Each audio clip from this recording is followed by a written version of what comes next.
coming out, quite remarkable. Iceland, 90% of its citizens are vaccinated, no deaths since May. Denmark, on September 10th, they're going to lift all COVID restrictions because their health minister has said it's no longer a critical threat to society because of the country's high vaccination rate. They're doing what they need to do. They're moving forward. They're going to live their lives. Here at home, what do we see? The headline today in Florida, 14 portable morgues, basically refrigerated trailers.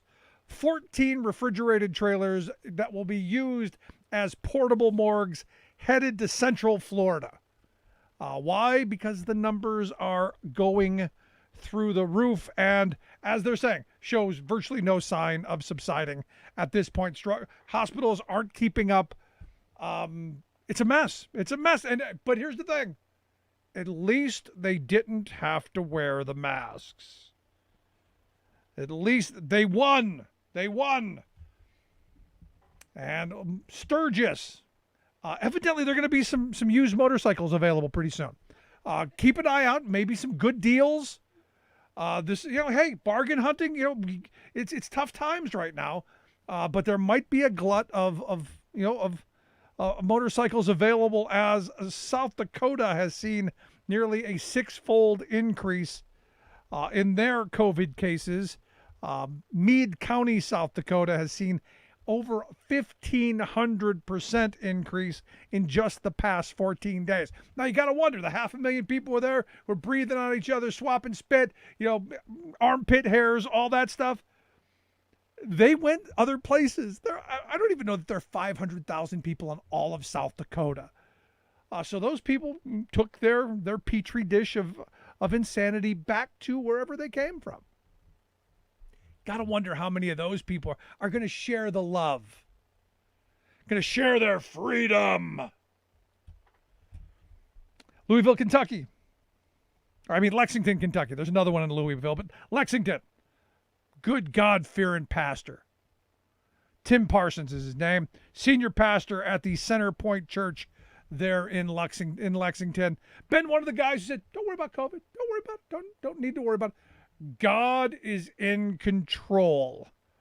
Tim died.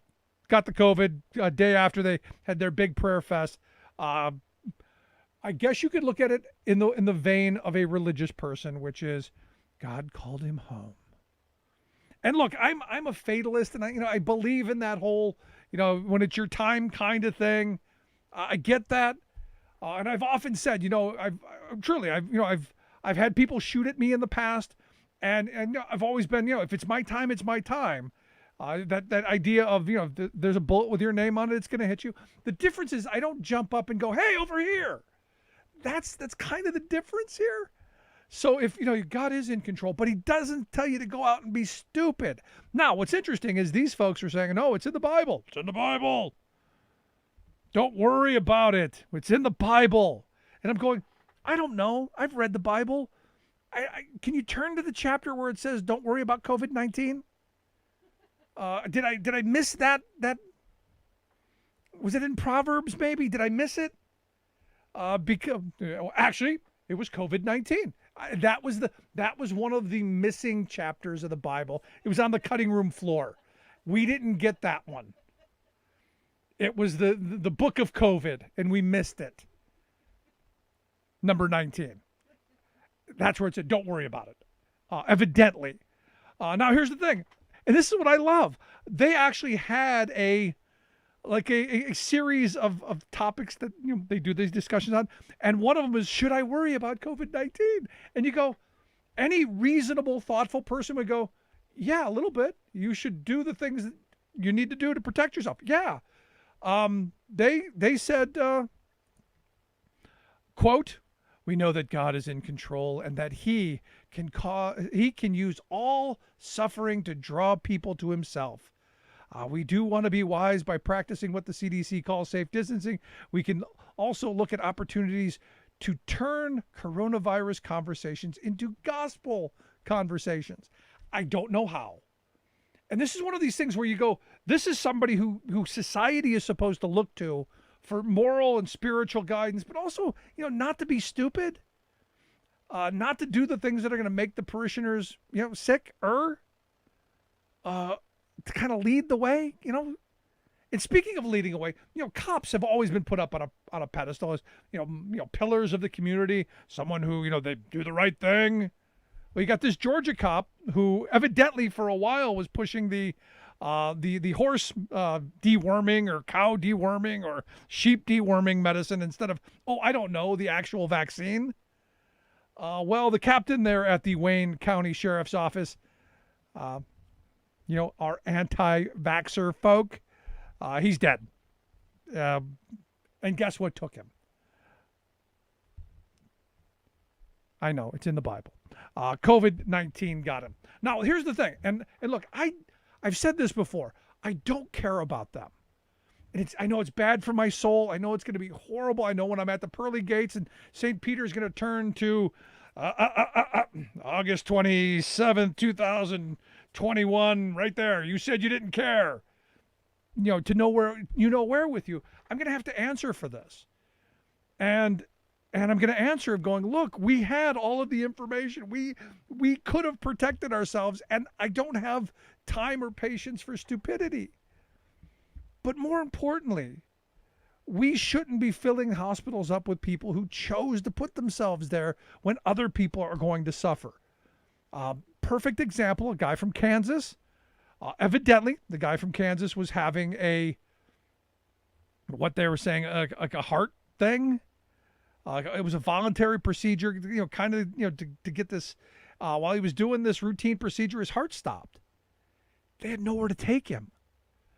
They're literally at this moment, trouble, dialing for neurological intensive care units, which, by the way, have been shut down and converted to COVID care units. Evidently, the hospital that they'd looked at, which was kind of far away, they had more than 90 COVID patients there at the hospital, and that's what they did. They converted the neurological ICU beds into COVID beds. This guy died because there was nowhere for him to go, and this is what I've been saying for the longest time. This, to me, is the biggest problem of all. We're going to fill up our ICUs, going to fill up our hospitals with these folks. The people who, I know better because God told me to, or some cop told me to take horse medication, or some president said, shove a light up my butt. But here they are. And we've got wonderful people who are in these hospitals, doctors and nurses and staff, who are busting their behinds to try and care for these people who, on their deathbeds, have the epiphany. You should get the vaccine. Yeah, I think I screwed this one up. And it's amazing. It's kind of like that whole there are no atheists in foxholes things. There are no anti-vaxxers when you're going to the ventilator. Something about when they about to jam that tube down your throat, when you think, this is it. Kind of a come to Jesus moment. Back to the religions thing. Maybe if they would have kept COVID-19 chapter in the Bible, it would have said, thou shalt take the vaccine. Maybe that was the 11th commandment and I just didn't know it. Thou shalt take the vaccine to save your stupid behind. But no, that's not what we did. That's not what these folks have done. Now in Texas, you got this U.S. Army veteran who, he as well, died of a treatable illness. This is what the doctors are saying. Treatable illness. Problem is, he was literally three doors down from the emergency room. And, 60 miles away, you've got the greatest healthcare facilities in the entire world. No beds. Everything's jammed up. Resources jammed up. All because why? Because people are spreading their freedom. Spreading their freedom. And I've heard this again and again. I've got, this is just insane to me. 5 billion doses of the vaccine have been doled out. 5 billion. They haven't been able to point to someone who died from the vaccine. I know it's coming. You're all going to get cancer in 10 years. You're all going to die because of the radioactive chip or the magnetic, thing that's going to turn you into Magneto Man or whatever the latest Q-kook theory is. But right here, right now, things are shutting down. Systems are breaking down. Our healthcare facilities are struggling. And you go through these states and, I don't know, these southern states right now who they knew better. We lived through it when nobody really knew. You could argue when it first started, it's no big deal, just like the flu, I'm tough. And then people started dying, hundreds of thousands. We're about 650,000 people dead now because of this. You would go, hey, this is real. This is something, maybe we should be protecting ourselves. I was having a conversation with a friend the other day, and he goes, when did you know it was real? At what moment during the whole process did you go, this is serious? And I said, to be honest, for me, it was when the NBA said, we're not going to have a season. When the capitalists said, no, we can't do this.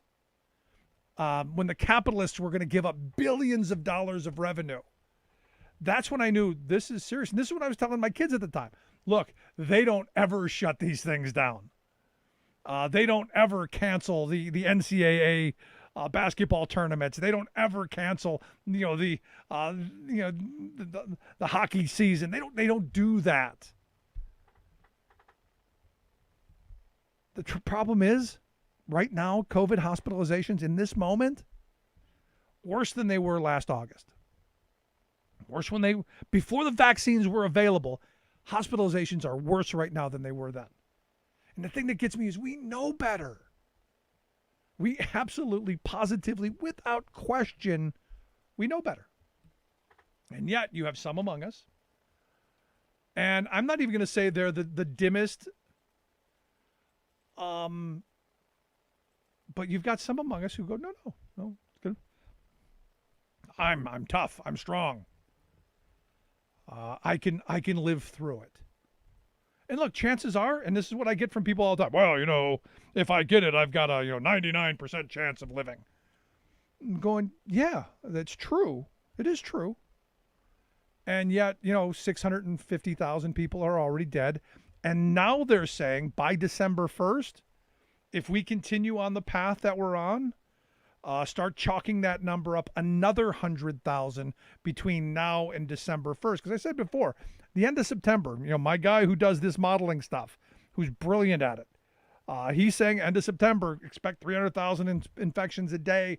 And then with that, a bunch of deaths. They're saying another 100 grand, another 100,000. And again, if you want to play the COVID roulette, if you think your immune system's that strong, keep it up. But here's the thing. It may not take you. It may take your kids. It may take granny. It may take someone that you do care about. And then, as I told my kids, if it takes out one of your parents or one of your grandparents, you got to live with that. That's the rest of your life. That's it. Can you live with that? Is that something you want? Because understand, hospitalizations or death are going up again, soaring. As I said, we're at higher hospitalization rates than we were back in August before we had a vaccine. Our med centers are swamped. I know people who have left their job as medical professionals because they, one, can't take it anymore, and two, it's almost hopeless for some of them. Nurses are burnt out. Doctors are burnt out. Our facilities are getting more difficult. And I know there's going to be someone who's going to go, I took a picture of a hospital and there was nobody there. The thing that gets me is, this is one of those things that get me. We were doing all right. We were doing all right. All we had to do is not be stupid. All we had to do is not go, hey, that doesn't exist. Let's go do dumb stuff. And now this is the screwy part for me. This is the hardest part for me. Seriously, this is the hardest part for me. Our hope, our only last best hope, because the federal government's never going to mandate people get vaccines. That's never going to happen. Our only hope is private sector employers. And the last thing on this earth I want to give employers is the kind of power that this would give them. The ability to tell you when you can and can't work. This is the last thing I want. But I got to be honest, it's the last hope. Because as someone who works for a living, do I want to walk into a workplace that is unsafe, unhealthy, and could potentially kill me? No. And that's just not, COVID. That's everything. And we've already banned things like you can't smoke in the workplace in many places. And they have little designated areas way away from the place out in the cold where you can mock the people who are out there smoking in the winter, freezing as they're huddled together, breathing their smoke. But we've moved them away from everybody else because, hey, I shouldn't have to breathe that. And this is the same kind of thing. I shouldn't have to breathe your infected air. Because clearly we're not going to head in the right direction. Now, there are some bits of hope. For instance, Florida, a lot of people racing right now to get the vaccine. Good. Hopefully not too late for you. There are places in New York where Mayor de Blasio's going to deploy, I guess it was like 50 mobile vaccination centers, and they're going to give people $100 a pop to get the vaccine. Good. Need to do more of it. Should have been doing this over the summer even more. But you still got places like Georgia, Kentucky, South Carolina, Tennessee, West Virginia. You still got these southern knuckleheads or, no, I don't need such thing. There could be something bad in it while they're shoving their face with hot dogs and sausage and Twinkies. It's crazy. No, I'm not going to take that, but you're going to eat the Twinkie that's going to be there in 200 years because of the chemicals in it. Just nuts. Tell Cooter and Lugnut, get the vaccine.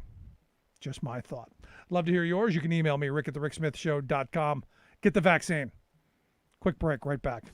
There's nothing more American than workers standing up, and the union gives a voice to win.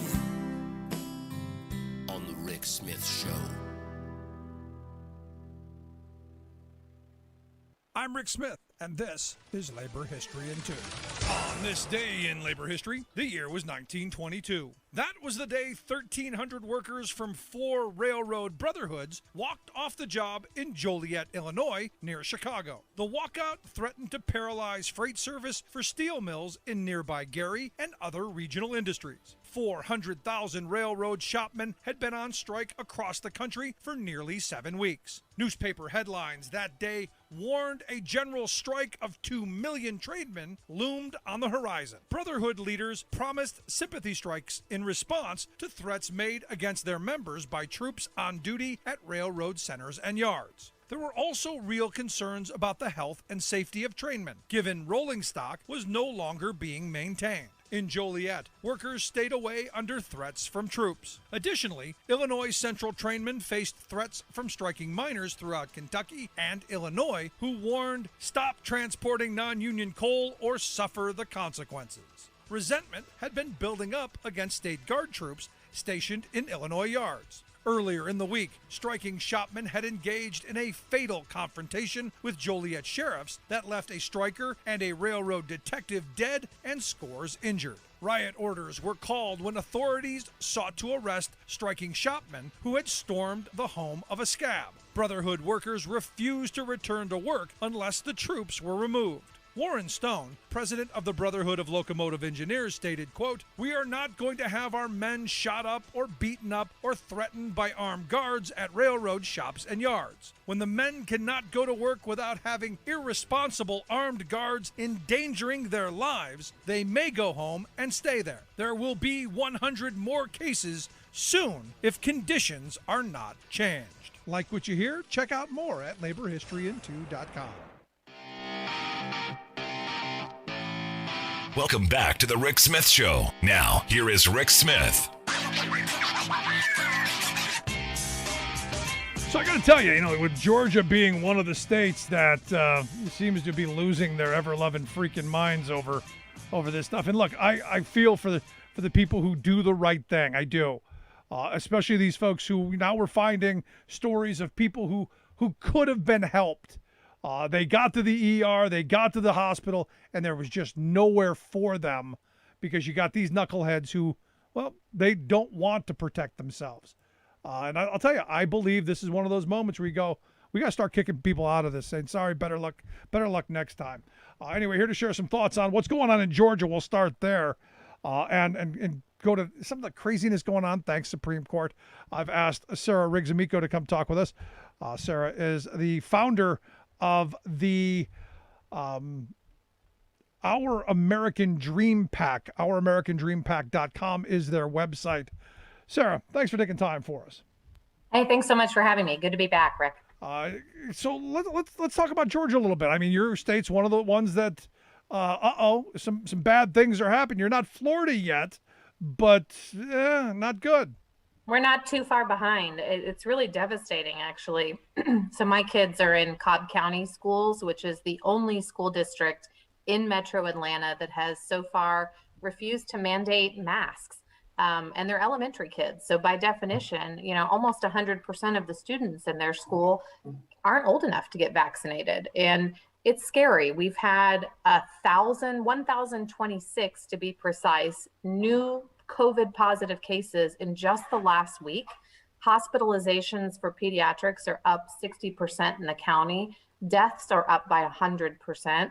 We've had to order an auxiliary morgue for the hospital where my youngest daughter was born, just down the road.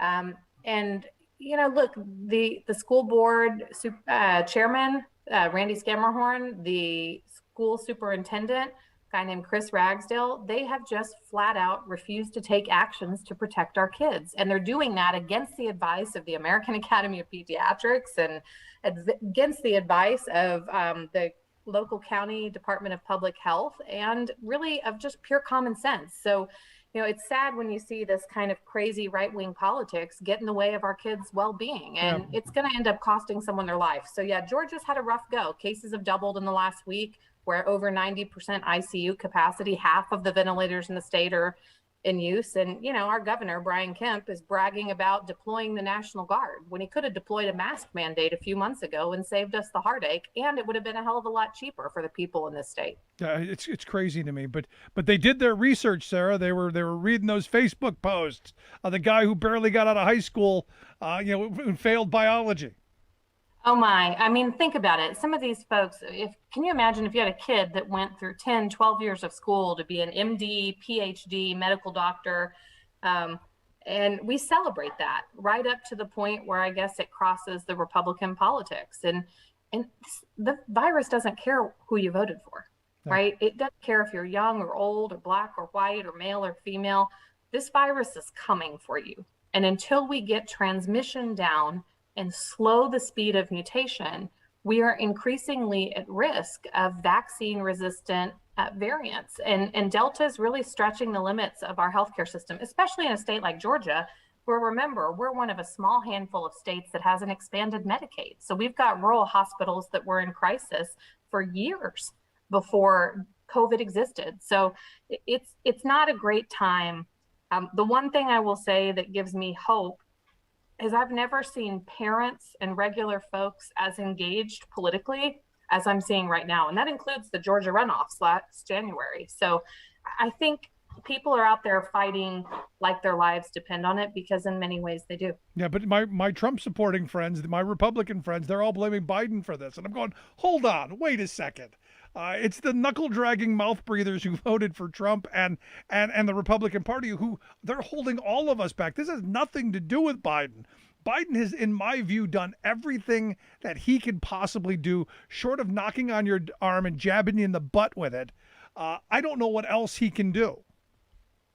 Yeah, that's puzzling to me, because think about it. Trump and his entire family are vaccinated. Yep. Almost all of the Republican senators, members of Congress. And by the way, it's total baloney when they say HIPAA laws prevent them from telling you whether or not they're vaccinated. That's a lot of hooey if I've ever heard it. They can tell you, they just don't want to, because they realize it's inconvenient for their politics. But President Trump was vaccinated. He got booed in Alabama last week, telling his own supporters he got vaccinated. He thought they should too. And but when did we not know that? He got vaccinated when he was president.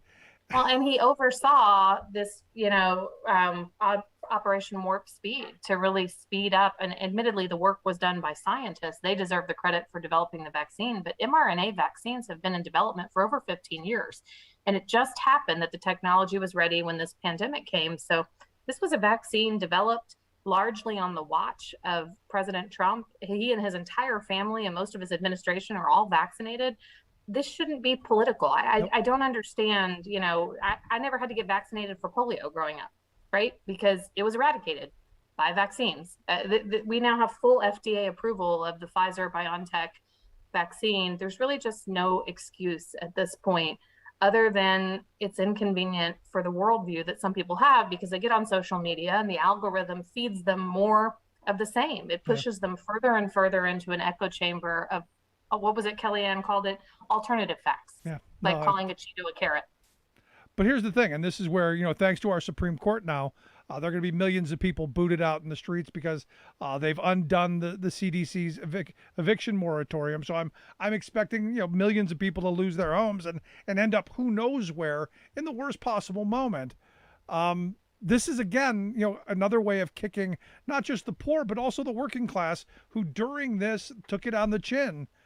And I don't know what the president does. I don't know how we go about now undoing the damage our Supreme Court has done to us, but something's got to be done. Yeah, you know, on August 3rd, when they extended the eviction moratorium, I think a lot of folks knew this was going to be a tough legal fight. So I guess the takeaway that I have is, number one, it is going to disproportionately impact working folks. And it's a shame. It's a shameful moment in this country's history. There are over 3 million renters that are saying they may have to leave just in the next couple of months, and that was before the ban was struck down. So, you know, I think the takeaway for me that I'm most focused on is Congress needs to act. And the Supreme Court in its ruling was very clear. They said, hey, we said further extension of this would likely require legislation, and Congress did nothing. So I have a great solution. We elect a bigger Democratic majority, and we won't have that problem next time. But for everybody out there listening who's, you know, done with politics, you're tired of it, I don't blame you. It's hard. There's a lot of people that make it hard to like them. There are a lot of people who don't do what they say they're going to do. But your vote matters. And so gear up for everything from a school board race to the Congress, the midterm elections next year. We need your votes, and we need a bigger majority that can take some action here. Because if your vote didn't matter, the Republicans wouldn't be working so hard to steal it. Isn't that the truth? Especially here in Georgia, right? I mean, this is sort of ground zero for voter suppression, and it's a shame. We passed, thanks to the Democratic majority in the House this week, H.R. 4, the John Lewis Voting Rights Act. We've got a chance to shore up the gutting of the Voting Rights Act that took place with the Supreme Court. And it's necessary, not just for pre-clearance requirements, which were struck down in the Shelby decision, but, you know, this year, the Supreme Court also severely limited the reach of Section 2 in determining what causes or defines harm to marginalized communities, voters of color. This should concern everyone, right? The democracy is at its best, no matter who you're voting for, when everybody has equal opportunity to cast their ballot and have it be accurately counted. Yeah, no, I'm right there with you. But, you know, as I'm looking at this moment, there's so much work that has to be done and so much help. I mean, we're looking at massive inequality getting worse because of this. The numbers came out the other day from the folks over at Americans for Tax Fairness that said from the beginning of the pandemic until, you know, a couple of days ago, our billionaire class lined their pockets with an extra $1.8 trillion in wealth. They saw their wealth go up 62%. And yet we're going to be kicking people out of their homes and cutting people off from unemployment benefits. It just seems like they're, and I'm maybe hearkening back to John Edwards and his Two Americas frame, but it looks like we really are simply two Americas. Yeah, I think the COVID pandemic has exposed that in a way that no politician really ever could, right? We've seen that in everything from access to healthcare to paid sick leave to the protections your workplace affords you. You know, a lot of working families, you can't change brakes or work on brakes from home in front of your laptop. You got to be out there in the community. You can't serve food in a restaurant. or check folks out at the grocery store. Sure as heck can't drive one of the trucks at our business unless you're out there in the mix. And working people have been out there as frontline workers from day one. So the idea that we're now going to leave them, without further adjustments to minimum wage, without better protections of things like the PRO Act, right, to protect their right to organize, and without this eviction moratorium, it says a lot about the values of the country. And in my view, it's not the kind of world I want to leave my kids. I want to know that we can create a country where everyone can prosper. And look, like every other parent on the planet, I'm grateful for Amazon this year, right? That I didn't have to go to the store for everything for my kids, for school. But I'd be a lot more grateful if Amazon also shared that wealth with the employees at a better level. If people took care of the workers who make their businesses possible. And that's not just me talking, because Rick, you and I have had this conversation for ages now, but I've lived it. Yep. I own a business. We're proud to be Teamster and Machinist, but we also do the right thing, even when it costs a lot of money, like paying 100% of workers' health insurance for them and their families, protecting our union, pension, retirement.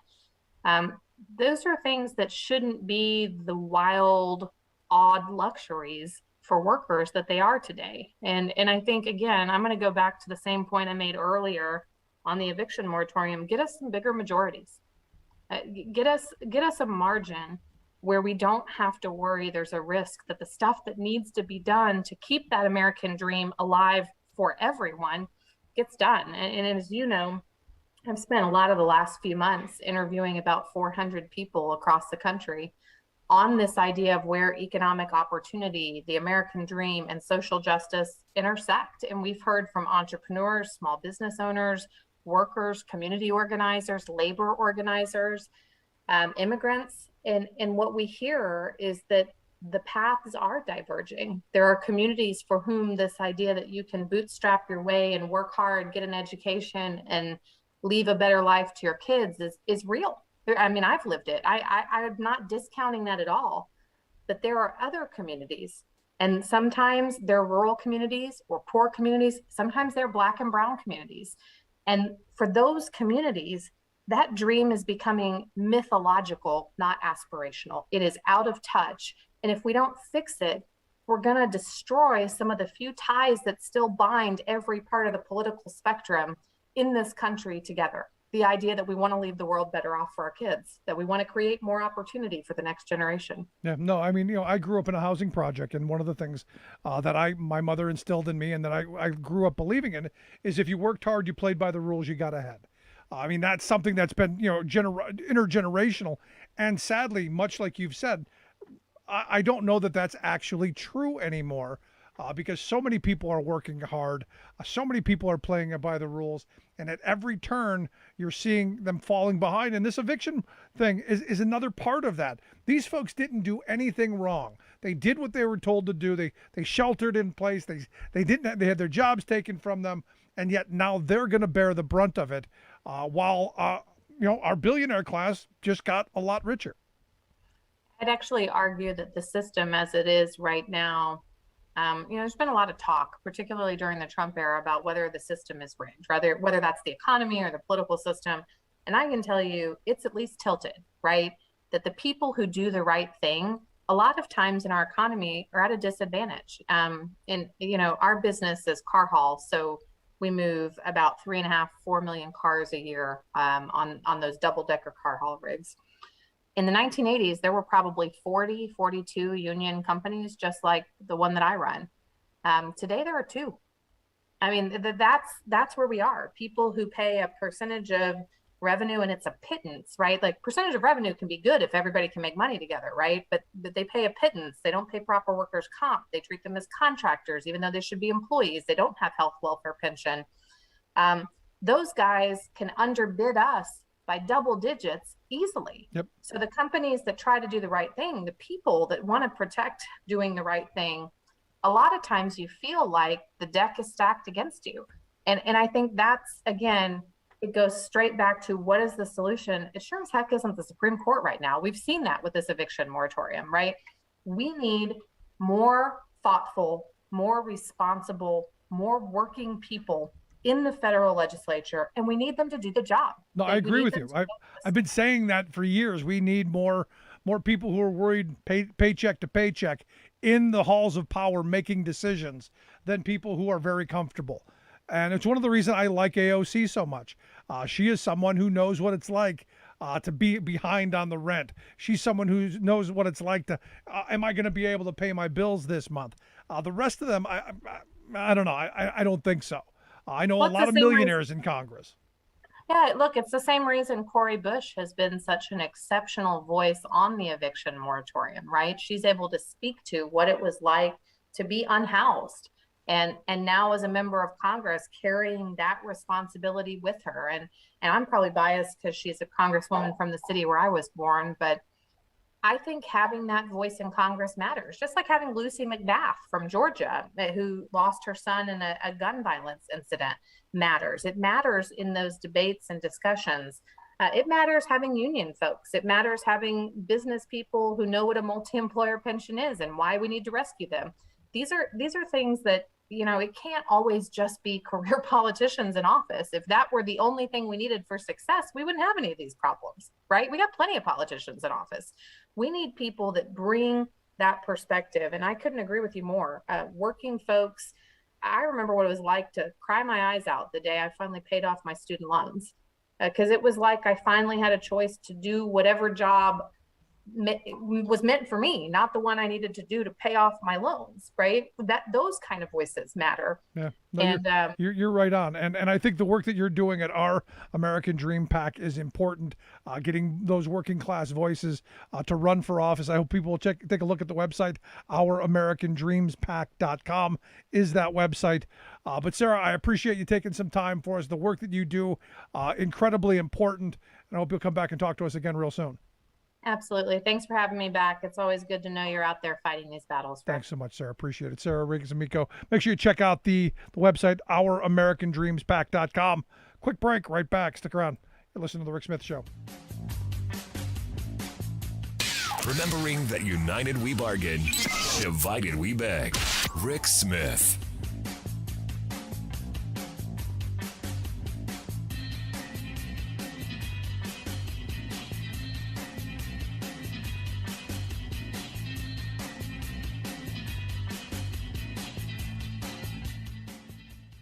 I'm Rick Smith, and this is Labor History in 2. On this day in labor history, the year was 1921. That was the day that the Green Bay Packers football team received a charter from the American Professional Football Association. A year later, this would become the National Football League. The Green Bay Club had started up 2 years earlier. Its original sponsor was the Indian Packing Company in Green Bay, Wisconsin. They packaged canned meat. Meat packaging was a major industry in the Midwest during this era. Packing plants in Chicago, Kansas City, Iowa, and Wisconsin processed the cattle and pigs raised in the West as meat to feed the nation. Curly Lambeau was a shipping clerk for the company. He helped to organize a group of local players into a football team. Curly persuaded his boss to donate money for the uniforms, and it was there that the name Packers was born. When the Indian Packing Company fell on hard times, they were bought out by Acme, another packing company based in Chicago. So, for a brief moment, the Green Bay Packers, one of the staunchest rivals of the Chicago Bears, was actually owned by a Chicago company. Although Acme only owned the team for 1 year, the team nickname stuck. Lambeau was able to buy the team back. He went on to become the Packers coach, leading them to 6 championships. The Green Bay Packers are not the only American sports franchise that's name harkens back to a particular kind of labor. Another Wisconsin team, the Milwaukee Brewers baseball team, is a reference to that city's proud beer brewing tradition. In Big Ten sports, the Purdue Boilermakers and Nebraska Cornhuskers take to the gridiron each week with names that reflect the working traditions of the cities where the teams play ball. Labor History in 2 brought to you by the Illinois Labor History Society and The Rick Smith Show. For more information, go to laborhistoryin2.com, like us on Facebook, and follow us on the Twitters at Labor History in 2.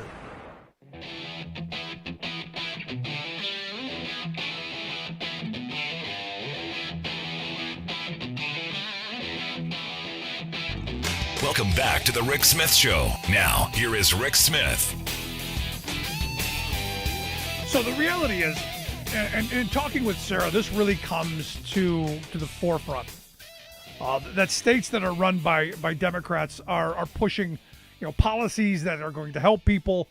Things, really, you're talking about good, bold policies, whereas Republican states like Georgia, doing everything they can do to, one, limit people's ability to vote so you can't throw the bums out, and two, just making all of the wrong choices. And like the mask thing, Kemp could have done a mask mandate, but instead he's going, well, now that it's bad, we might call out the National Guard. What the hell is the National Guard going to do? Unless we're going to start shooting people who get it. And maybe this is going to be one of those bad, horror movies where everyone gets sick, sorry, you got sick. We got to get rid of you. It's crazy. But in Democratic states, they're doing things to make people able to vote easier, raising the minimum wage, taxing the wealthy. Even some of them are legalizing pot, so maybe you don't even know that it's bad. It's crazy. It's crazy what's going on right now. And probably the craziest thing to me, I kind of expected the Supreme Court to say, yeah, we're going to throw people out on the curb. I kind of expected that. But I didn't expect Congress to do nothing on it. And for me, I don't know why the CDC is the one that put this into place. I don't know why Congress didn't do it. There is $46 billion out there to help keep people in their homes. Why aren't we doling that stuff out? Why aren't we creating infrastructure? Or why didn't we already to be able to pay this rent? Because look, I don't believe that we should just forgive everybody's back rent. I don't, because that's going to put a burden on the landlords. If the landlords lose the houses, it's not going to matter. If the banks come and snatch them back, it's not going to matter. You're going to get evicted anyway. The renters have to be able to pay their rent. The landlords have to be able to pay their mortgages. The whole system gums up and breaks down if you just start kicking people to the curb. This is idiocy. It's ridiculous, and it has to be addressed. There's just so much. And I had someone say to me, send me an email because I've said this before. I had someone email me that they don't give an S about landlords. And I go, I do. I care about landlords because, look, they're providing a vital service. Now, do I care about slumlords who are gouging people at huge costs and lining their pockets at the expense of the taxpayers and everybody else? Not so much. But the reality is people need places to live. And because policy-wise, we've done a really terrible job of creating enough affordable housing for people. Again, it comes back down to policy. It comes down to what you believe can be done. Look, I am not a government fan by any stretch of the imagination. I know government I know it's got flaws, but I also believe that it's better than the private sector. That at least they have to stand before us with their policies and tell us what those policies are and be accountable when we vote. But with good policy, if we do the right thing, we can change things. I think back to where my grandparents spent the mass of their lives in a small little bungalow in a suburb in Cleveland. It wasn't a lot, but it was theirs. It was well built. It was solid, and it was where they built the foundation of their family and their retirement and their existence. It was their legacy, and it was built with government money. And the loans came out of government programs that gave a couple that started out homeless in their car an opportunity to raise their family in a good, secure neighborhood with solid services and have that springboard to doing other things, making lives better. And yet we've got these anti-government people. No, government can't do anything right. Everything's got to be done for profit by the private sector. And now home prices are through the roof. There's not enough inventory of low and moderate priced housings for families to start out. And we're becoming, dependent on the renters and the vipers and the capitalists. And when government policy does do something, I point to Waukesha, Wisconsin, Waukesha, Wisconsin. During the pandemic, and where my kids go to school, it's the same thing. They have a free lunch program during the pandemic. Every kid gets lunch because they don't. I don't know that they really want you carrying in all kinds of stuff from outside. They're trying to cut down on the amount of things and movement and transmission points and things like that. So they're trying to streamline it, and the school lunch program is one of them. So they provide free school lunch to all the kids in the school, which I think they should do anyway. I think breakfast and lunch should be part of the school day because we know studies are conclusive that if you've got hungry children, you don't have good learners. So for me, one of the minor little things that we could do is give them a muffin or something in the morning and a peanut butter and jelly sandwich in the midday. The minimum we can do. But I look at Waukesha, Wisconsin. Waukesha did not turn down the free money to provide lunch for their students. And what was interesting to me was the rationale. This is one of those things where you just go, and I put out a tweet a little earlier that I had to get it out. It's one of those things that I had to get out in what I was thinking, and doing terrestrial radio is one of those things where you can't always say what you want to say, how you want to say it. I guess that's probably the nicest way of, I went on a vulgar tirade. But Karen, yes, a Karen Rajanek, school board member, said the free lunch program made it easier for families to, quote, become spoiled. Darren Clark, assistant superintendent for business services, said there could be a slow addiction to the service. We're talking about feeding children. These are the people, and look, there have been stories like this for years now. These are the people who, when your kid's 10 cents behind on their balance, they take the food away and throw it in the garbage and then give them a bag of whatever because you can't have it, because you can't afford it. And I'll tell you, for me, this is one of those little special things because I grew up poor. We didn't have free school lunch program stuff. And when they did, it was a separate line. You got different stuff. And they made a big spectacle out of it. So what you ended up doing is just not eating lunch because you didn't want, especially in those age groups, you didn't want to be separated out. You didn't want to be, hey, look at the poor kid. You didn't need that. Everyone already knew, but you didn't need it, solidified. This is one of those reasons why I'm saying lunch, breakfast should be in the daytime. It should be part of school. We should do that. But you got the Karens. No, you're going to get spoiled. You're going to get spoiled. And look, these are the same people who are cheering today that the Supreme Court ripped away the relief for people who could possibly lose their homes. These are those same people. And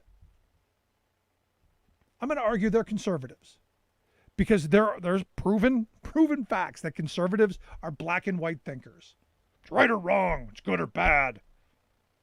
Socialist or capitalist. Everything's socialism that helps people. Reality is these things that they're doing they're just cruel. It's just kicking people while they're down. But what I find most interesting in this moment is that a lot more people, and this is something I think eventually is going to turn around and bite conservatives in the behind. And I hate calling Republicans conservatives because I know some decent, honest conservatives who really are, in the true sense, conservative, not just mean, cruel, and greedy, but truly believe in institutions, believe in safety and security and the things that conservatives used to believe in until, well, the last 20 years when it's been bastardized by the extreme right. But I look at this moment because there are a lot of people who are now, for the first time in their lives, at risk. The pandemic has highlighted just how tattered and broken and destroyed that our social safety net is. And I hope that they know who did it. Started with the sainted Ronald Reagan and moved its way right through George W. Bush and the former guy.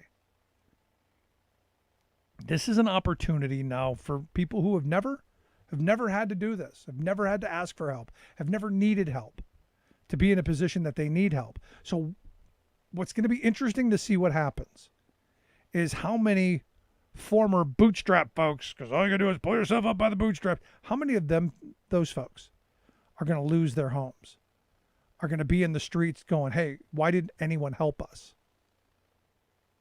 And this is an opportunity for people who believe in good governance, smart policy, sound investment like I do, to reach out and help, to show that we can make people's lives better, that we don't have to all be Scrooges.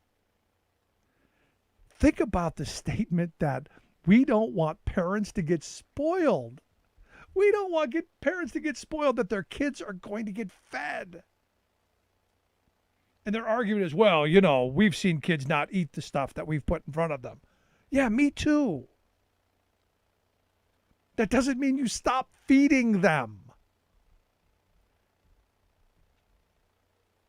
And the thing that gets me is there are people who elected these folks. These people stood for election. And here's the other thing. There are going to be people who support this because they're so afraid of people getting spoiled by socialism. Children eating. Because it's a slippery slope. You start letting them eat lunch. They're going to want to go to college. Yeah, see? And then they're going to want to get a job that isn't a poverty wage job. And they're going to want to buy a house. They're going to have kids, and they're going to want their kids to have a school lunch program. And that's where it really starts costing money. This is the thinking, and it's insane. How is it? What kind of cruel blankety blank blank blankety blank blank do you have to be to deny a child lunch? Really?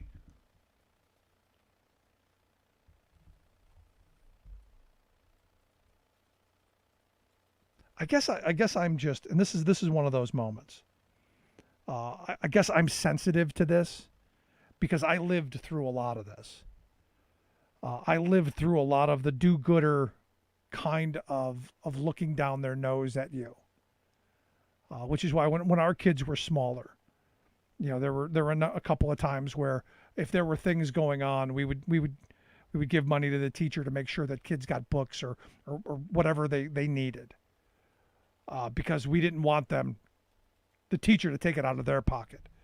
My wife, who was fantastic, every year would go and buy school supplies so that if kids didn't have pencils or paper or whatever, that they had it because we had the resources to be able to do it, so that the teacher didn't have to do as much, so that regardless, and again, this comes back to my growing up. I remember going to the little bazaars that they would have, and for a nickel you got to play a game, but I didn't have a nickel. I remember going to these events and not being able to participate because we didn't have any money. I don't ever want that for any child. So when I see some nitwit Karen, literally some nitwit Karen, saying we don't want to spoil the parents, we don't want them to get used to it, I hope someone slaps her and says, what is wrong with you? And I hope the people of that community go, what is wrong with you?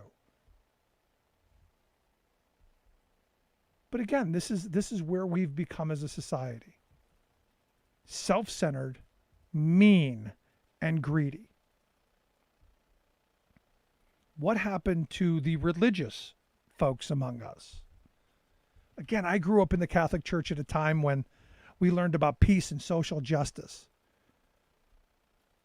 where religion was about doing good works, not just being mean and angry and fighting against abortion. I've always said this. If you want to end abortion, one, we start teaching people how to protect themselves. And then two, if you want people to have children, you do it in a way that gives them an opportunity to be able to raise those children. You know, school systems where they might get breakfast and lunch, and an education. Who knew? Jobs where you can support yourself and a family. Healthcare, so you don't have to worry about if you're going to go broke if the kid falls off its bike and breaks both knees in a courtyard. But we don't talk about any of that stuff. It's all about mean and anger. It's all about demands and you'll do.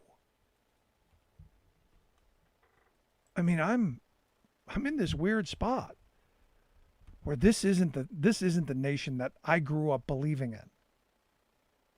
And the people running it in many places aren't people I would have given the time of day to. These are the people who cheered yesterday. Cheered the fact that Joe Biden had to give the speech about the dead soldiers in Afghanistan.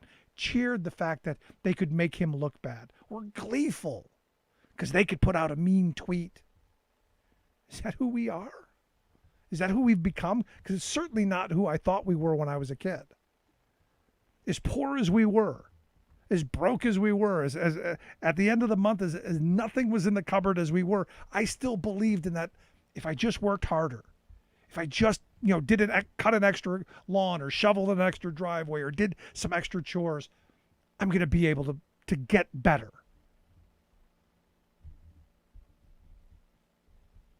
Sadly, are we that country anymore? I'd love to hear your thoughts. You can email me, rick@thericksmithshow.com. What do you think? Should we be denying children school lunches? Should we let Karen take it away from them? Quick break. Right back. Remembering that united we bargain, divided we beg. Rick Smith.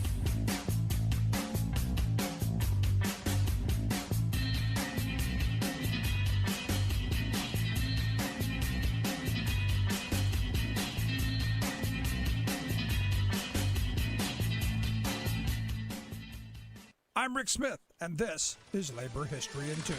On this day in labor history, the year was 1937. That was the day the International Longshoremen's and Warehousemen's Union was founded, after the victorious strike of 1934 that established the Union Hiring Hall. West Coast Union leaders embarked on an inland campaign to organize the thousands of warehouse workers who handled shipped goods. But West Coast dock workers overwhelmingly chose to join the CIO after it was expelled from the AFL earlier that year. They found that the ILA planned to abandon the warehouse workers they had worked so hard to organize. They also opposed dues assessments to fight the CIO and disagreed with the ILA's hostility to minimum wage laws, Social Security, and unemployment insurance. Radicals like Harry Bridges and others had established themselves not only as workers' leaders, but also led attacks on Jim Crow racism in the ranks and in the industry. The success of the 1934 strike was due in part to the welcoming of blacks into the ranks of the Union.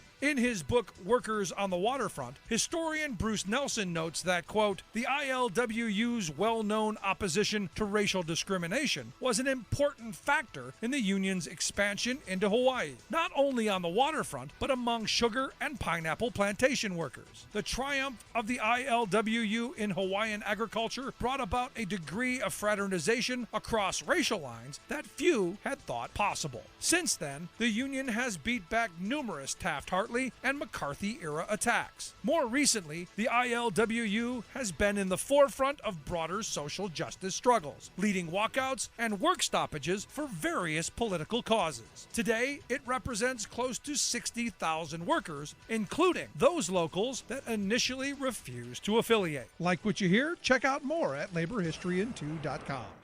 It's time for the Rick Smith Show. Now, here is the voice of the working class, Rick Smith.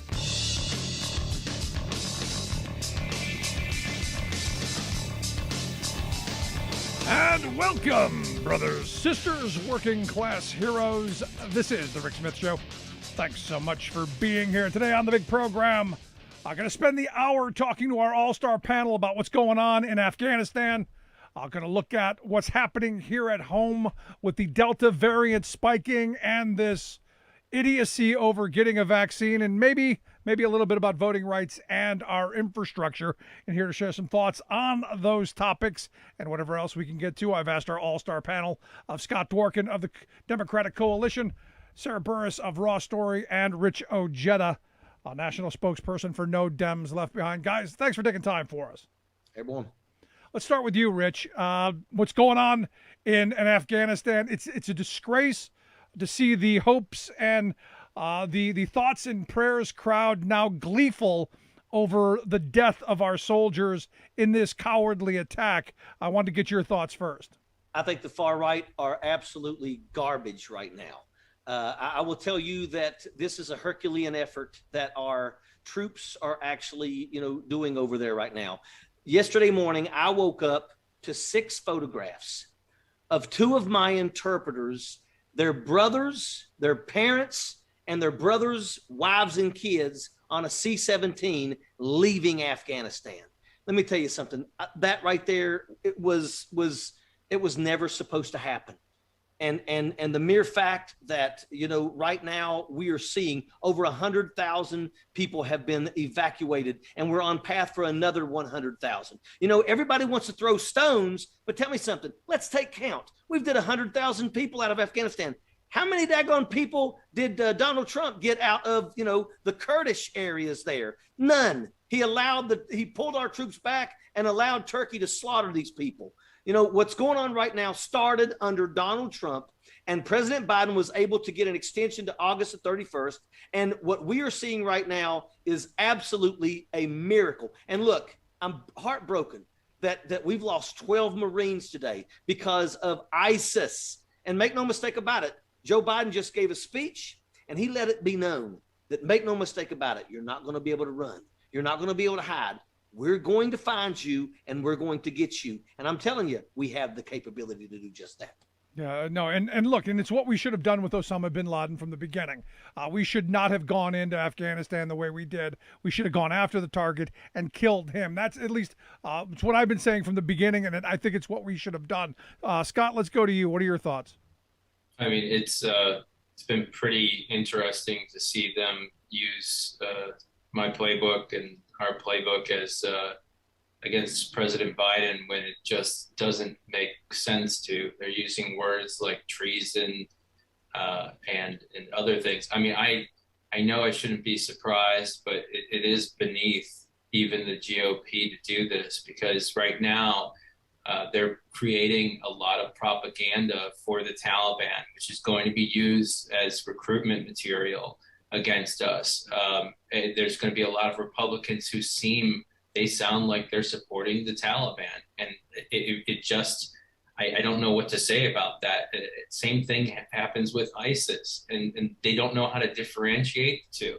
They're trying to act like Joe Biden is some kind of Taliban and ISIS sympathizer, when he was the one who was stuck in this situation to begin with because of the terrible deal that everybody now has slammed on both sides of the aisle that Donald Trump made. And so it's not about the blame game. Even I knew this when Donald Trump when there were terrorist attacks on foreign soil and Donald Trump was the president. You didn't see me going out and calling him a traitor and saying all these things. You want to be supportive of even him in those kinds of crises. You don't want to egg on anything else, because it really is a benefit to them, the terrorists, if we're dividing ourselves over these conflicts and we're not united in a front here. So Senator Blackburn and Nikki Haley coming out and acting like Biden should resign over this is absolutely atrocious, disgusting, and beyond, again, what I would ever think is a smart move for any of them, because it will come back to them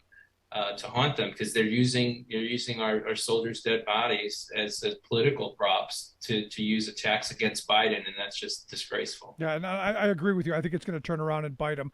But looking at the comments on Twitter and on social media, how almost gleeful they are that they've got this attack point. And Biden, look, to Biden's credit, he stepped forward. He took responsibility. The buck stops with him. I think that's what a president does. Sarah, let's get your thoughts. Absolutely. I think this is something where, basically all of the predecessors from Bush to Obama to Trump filled the toilet, and Biden came in and flushed it, and now it's overflowing. So basically, we're stuck in this, sewage mess, trying to figure out how to get out of it. And the fact that we've moved that many people, we have done that much in such a short amount of time, is unbelievable to me. And it seems sort of like the biggest cluster. The whole negotiation thing between Trump and the Taliban just seems absolutely ridiculous. And now that we're sort of looking back on it, and you've got Trump's former acting SecDef, Chris Miller, basically saying, well, like their excuse is, well, we made this deal with the Taliban, but we were never really going to follow it. Like that's their defense now. It's just like, well, this wasn't really going to happen anyway. And I'm not really sure that that's the smart way to go here. Yeah, I'm with you. So if you weren't going to go through with it, why did you do it? And then release what we now find out are 5,000 Taliban fighters and the guy who's ultimately going to lead the country. Why do you do that? And also look at Trump. I mean, Trump's actually going, and when he's doing his rallies, he's saying, I did this, and President Biden was not able to turn it around. I mean, Trump is taking credit for this, conversation and this movement to getting people out of Afghanistan. But of course, they don't want to take any credit when anything goes wrong. Yeah, and I'm looking at this as when we do get people out and we do close this chapter, I do see them coming back around and saying that look what Donald Trump did. Yeah, there's 600 different members of the Taliban that had to be rearrested, I believe, in January after Biden took office for violating this fake treaty that they had in the first place. It was a PR stunt by Trump, where in an election year he wanted to act like he ended the war without actually ending the war, because he didn't want this sort of image. He didn't want the terrorist attacks that happen daily in Afghanistan like this. I'm glad that people are paying attention, but the fake outrage is just, again, disgusting. I don't think that they're like all worried all of a sudden about our troops that have been there because of them and their lies from years ago. But I mean, think about it like this. You drop 5 different bases under Trump. You have one base then left. You have 5,000 people released that were the Taliban. Some of them are 600 of the worst of them. You have the entire area surrounded by 80,000 Taliban and other terrorists as well. This is all building and culminating to this point. That's why they were rushing out of there, because this is what was going to happen. They knew that this was inevitable. They were lucky to have it, staved off for this long. So I'm happy at the moment that we're doing the job that we need to. I mean, obviously, it's a terrible day for America. It's a terrible day for our soldiers. But we can't sit there and attack the president for trying to do what he needs to do to get the job done over there. It's just not the day to do it. It's not the day to play politics. And it's, again, the word is disgusting. There's a worse word than that. I can't use it on air, though. Yeah, no, it's disgraceful. I don't understand. I want to find out, like, why is it that everybody is already saying that we've abandoned people there?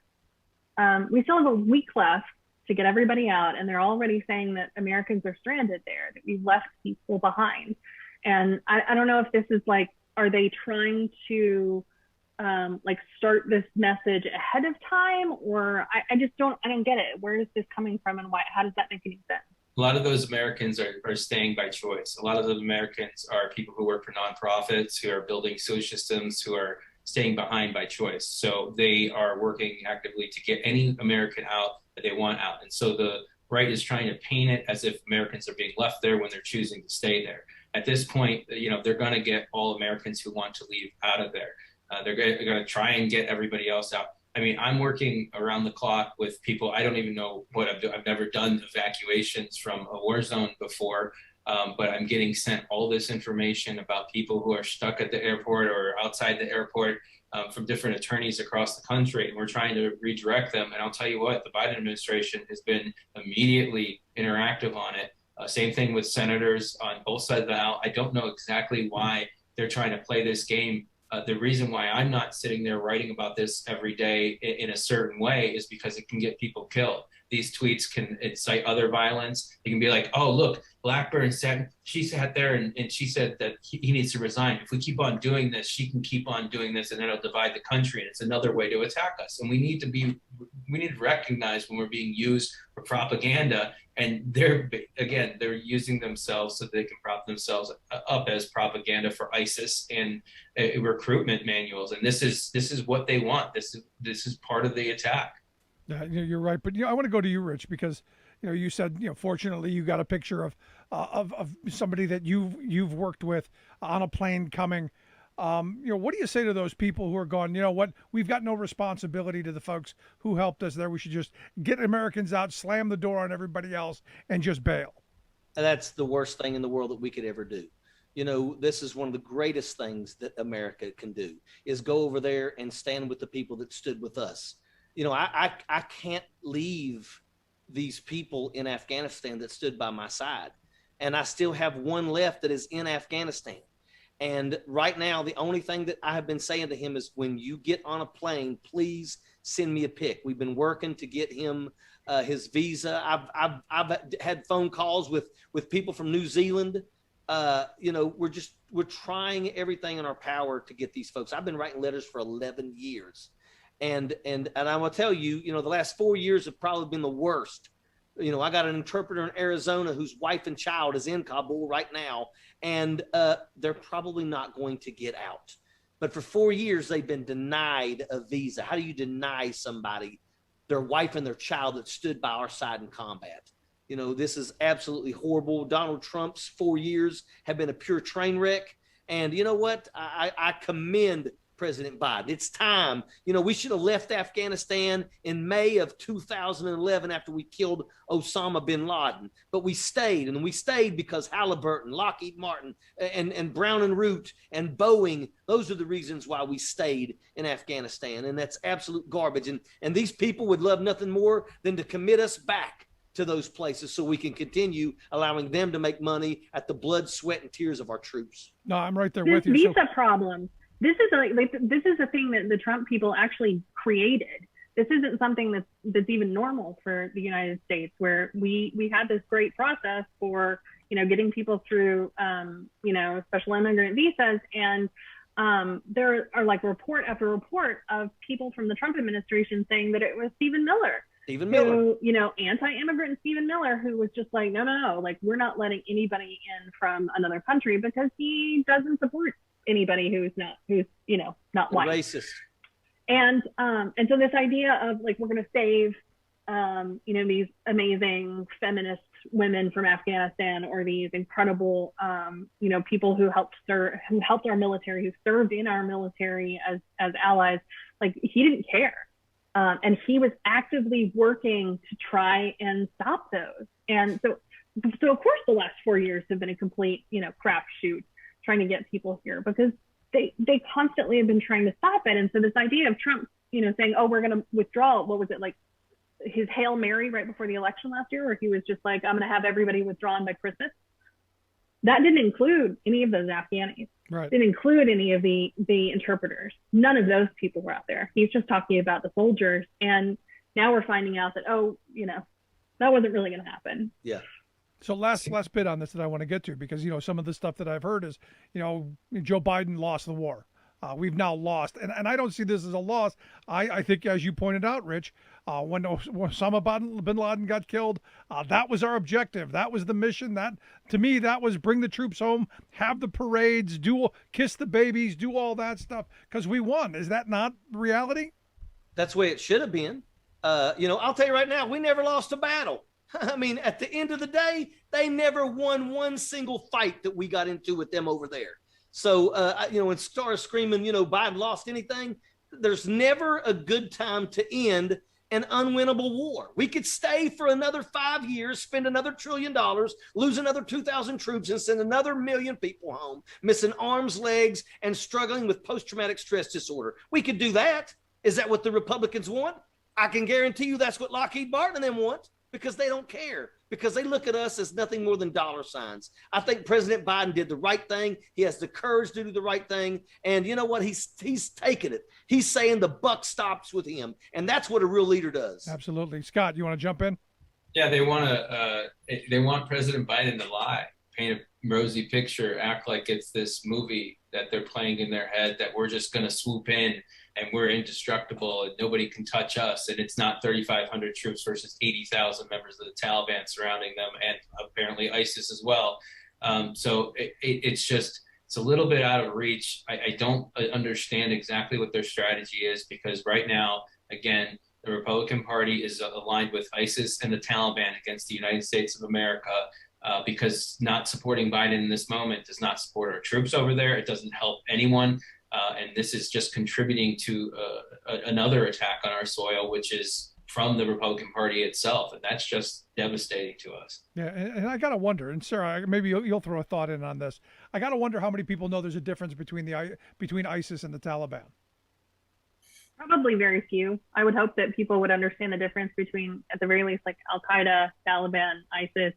But I saw last week, I think it was, that Eric Trump said that the Taliban was the one who bombed us on 9/11. So there's really not.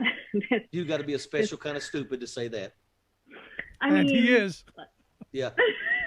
You gotta work to be that dumb. Like you can't watch any TV. There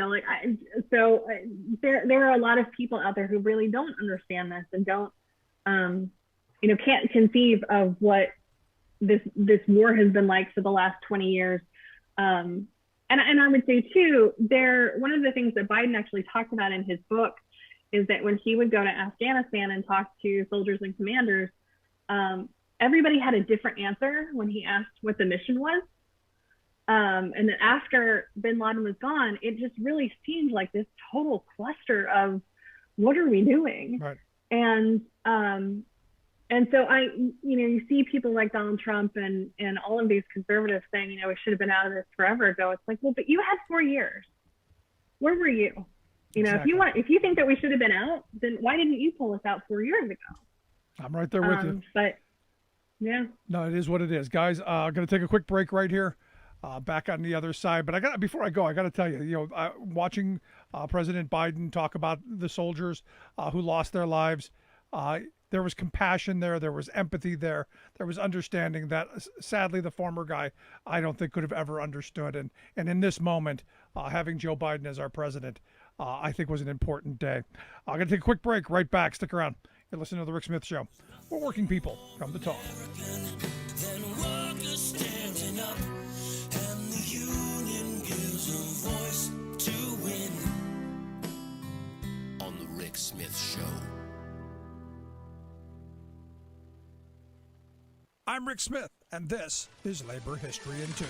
On this day in labor history, the year was 1902. That was the day more than 100 trade union delegates representing thousands of working people in St. Paul, Minnesota, elected Charles James to be the president of the city's Trades and Labor Assembly. Virtually forgotten by history, James is considered to be the first African American elected to a city labor council anywhere in America. He was born in 1866 in St. Paul and began working as a leather cutter for local shoe manufacturers at age 15. This was at a time when most African Americans were excluded from skilled trades. His biographer Dave Riley asserts that it is unclear when James became involved in union politics and organizing. Shoemaking was the largest mass production industry in St. Paul, employing thousands. Riley notes that the Knights of Labor had been active in the city during the 1880s, and shoe workers were among the first to organize. By 1899, James had become the first president of a newly formed shoe workers union in Minneapolis, and helped to found 3 more locals in St. Paul. By 1902, James was well known and well respected throughout the Twin Cities as a strong union leader. He served 3 terms as president of the Trades Assembly and then as secretary for 7 more years. Riley states that James continued as a full-time organizer and district business agent, traveling to cities across the Midwest to organize shoe workers. When he died in 1923, the Boot and Shoe Workers Union eulogized him in their national journal. Though James had been obscured from local labor history for decades, Riley and others have worked to write Charles James back into the history books. Labor History in 2 brought to you by the Illinois Labor History Society and The Rick Smith Show. For more information, go to laborhistoryin2.com.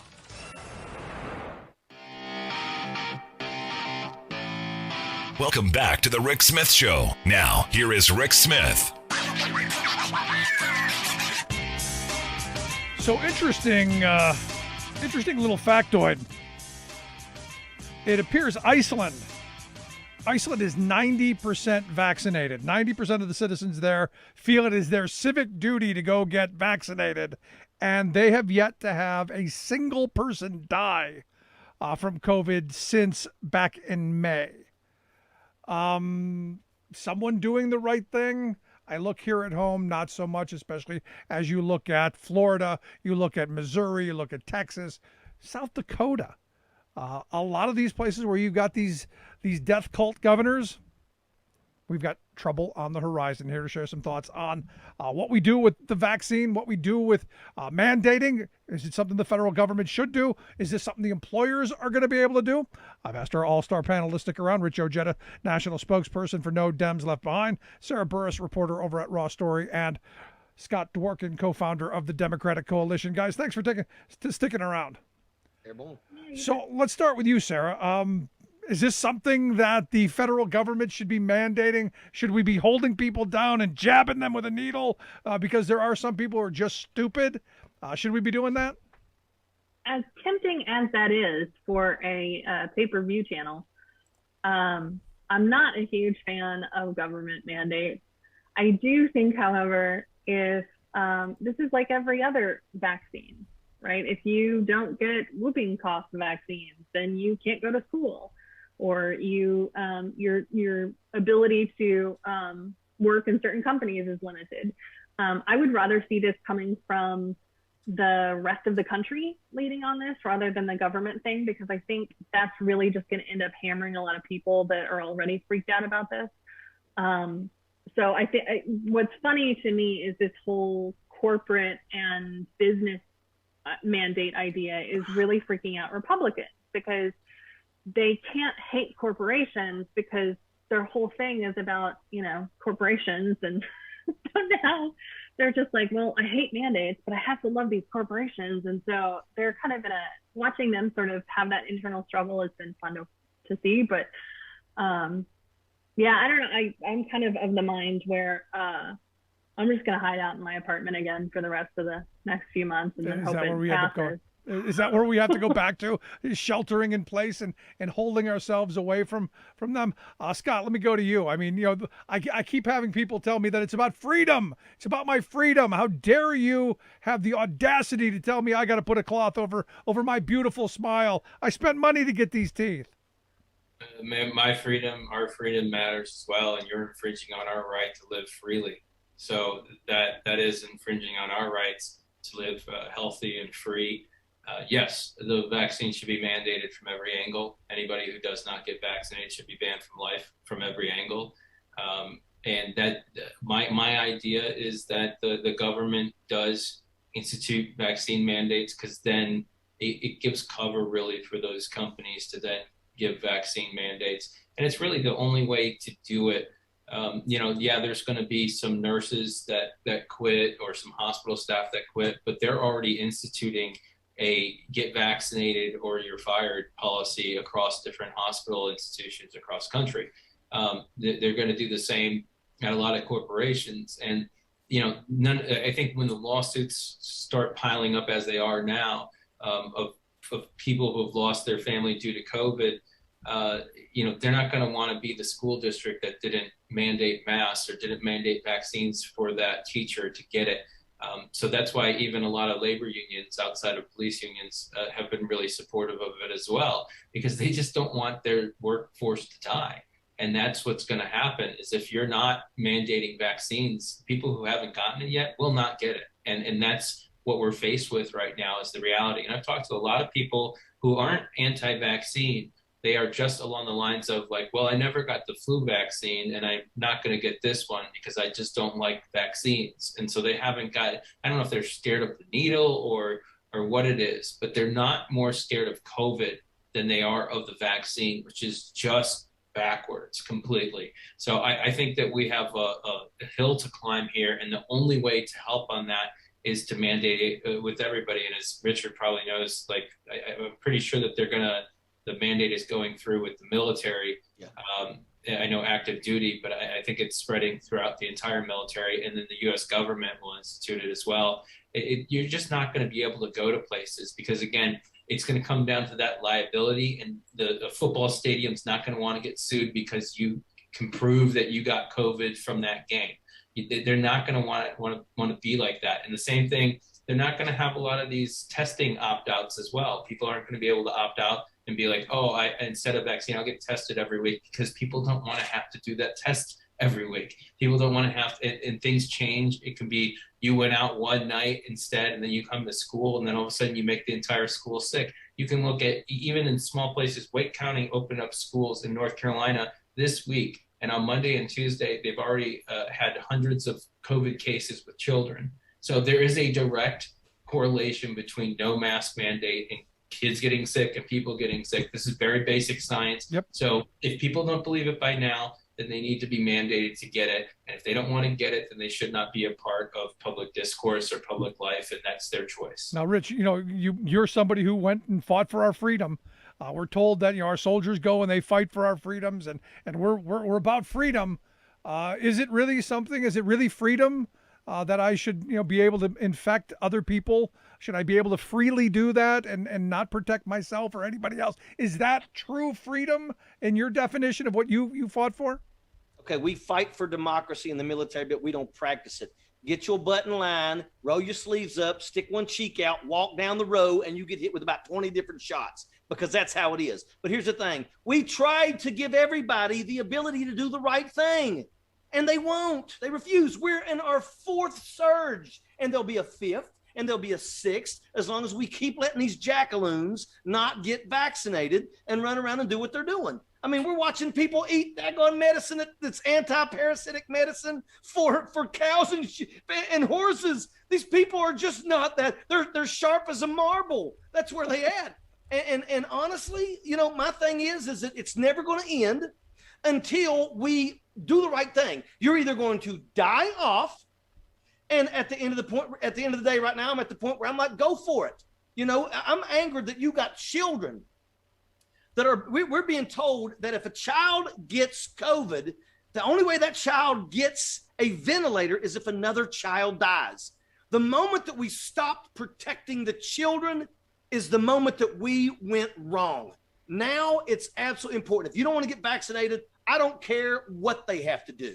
We're not going to end. This is not going to stop. And let me tell you something. It mutated into Delta. Delta is COVID on steroids. If this mutates again and it's something else, it could be Delta on steroids. And that may just have people dropping in the streets almost immediately. We've got to get past this. Right. But since you talk about the children, I mean, I've had people who tell me that this is just like anything else. When I was a kid, mom took me over to get chicken pox and mumps and measles. And there's this thought process in some, to use your eloquent word, jackaloons. There are some of these morons out there who think this is the same thing. And we can just go get all the kids sick and we'll all have immunity from it because we'll all have gotten through it. Well, the problem with that is that children are absolutely getting COVID now at an alarming rate. We have kids in all these hospitals. The children's wards are filled up and kids are dying. And I saw somebody do some math, and it was basically in a statement that said, if this percentage dies, it's this many. It was 1,200. Right. 1,200. When you stop protecting the children and the children start dying, let me tell you something. The people won't forget that. I believe that we've watched Abbott and we've watched DeSantis destroy their political careers, and that's a good thing. And it's because they refuse to protect these kids. And how dare any parent, especially being as stupid as I just want to see everybody to look at my baby's face. You must be out your mind. I mean, you want people to see your child's face? How's it going to look when it's embalmed? Because that's the path we're going. Do the right thing, protect these kids. Yeah. And I'm telling you, I'm kind of like Scott. There comes a time when we need to draw a line. And if you don't get vaccinated, I don't care. Don't even let them have groceries. I don't care. So are anybody in favor of holding them down and jabbing them, or is this just we ostracize? No. I do think we should ostracize. I think. Yeah. Okay, because I'm not in favor of grabbing people and holding them down, but I've met a couple of people who go, no, too important. We should have the ability to do it. This is where we should go. But to Rich, your point, I'm looking at a report that came out of Florida that said these kids have been back to school a short period of time, and they've already got 12,000 students who have tested positive in the 15 largest districts. This is just 15 districts in Florida. They've got over 2,600 employees who have tested positive, and they've got another 30,000 people who are quarantining because of it, because this is contagious. This is bad. 12,000 kids in Tennessee are now quarantined right now. This is horrible. And the thing about it is we've already seen the photographs, the videos of children that are on ventilators, and it's breathtaking. It's brutal. It's, you feel for these children. And, I'm sorry, but I'd do anything for my child. I would cut the heart out of my chest for my child. And to sit here and watch parents fighting so that their kids can have access to the virus. I mean, you're sitting here and you're screaming, you're threatening doctors and nurses that are showing up at Board of Education meetings to explain to people, look, we want to protect these children. Children are already a petri dish. I mean, in grade school, all they do is wipe their nose on each other and they'll trade masks and stuff like that. I mean, that's how it is. It's already dangerous for kids. And now we're talking about a deadly virus, and it is going to kill kids. It's going to kill kids. It is going to kill kids. And we haven't seen the worst of it yet. Now, you brought up a minute ago about, some of these alternative kind of treatments. And what's interesting to me is we have what is now FDA approved. The Pfizer vaccine has been approved. I don't know of one person who's died from the vaccine. Yet there are people who are still advocating that you drink bleach and shove a light up your behind, take, what was the hydrochloroquine? That was for a while. And then it was some silver stuff. And now they're calling people who got the vaccine sheep while advocating for taking a drug that was made for sheep. We're now saying take this medicine to deworm, sheep and cow and all this stuff. I'm confused at how our education system has failed so many people. Yeah, but Rick, it's okay. Okay. Let him go down that path. Let him go down that path. He who eats the most marbles doesn't grow up and have kids of his own. We're watching Darwinism.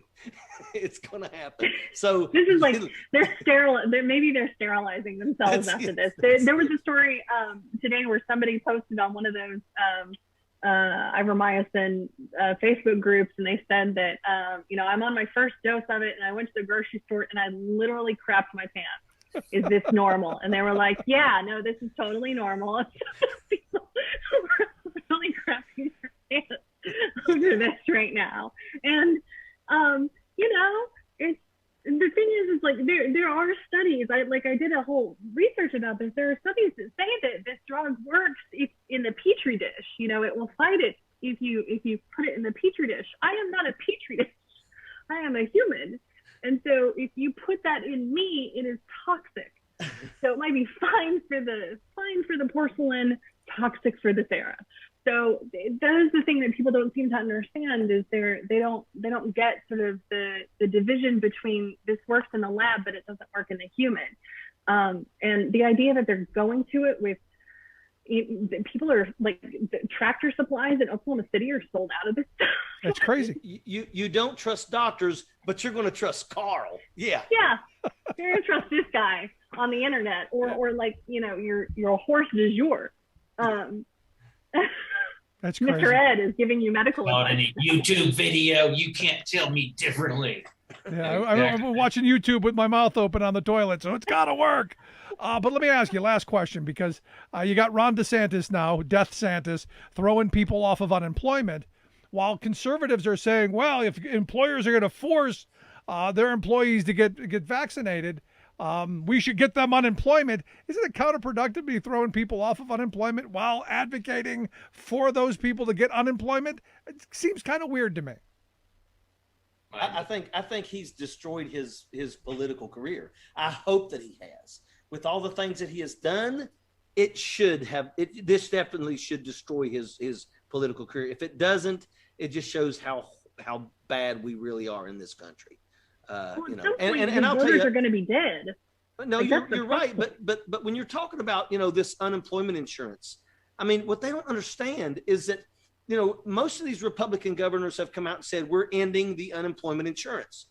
That money was spent on the economy. These people that draw unemployment insurance don't have offshore accounts and hedge funds. They spend it locally in the economy. That was benefiting the economy, and they shot that in the foot too. I mean, I'm really, when people tell me, it looks like we may lose the House, we may lose the Senate, I'm sitting here thinking, how? They're killing off their base is what they're doing, and what the ones that are being left alive are being screwed royally. So really, surely we should be able to hold on to the House and Senate. I hope so, but you're not killing enough fast enough with this, because we're actually taking care of them.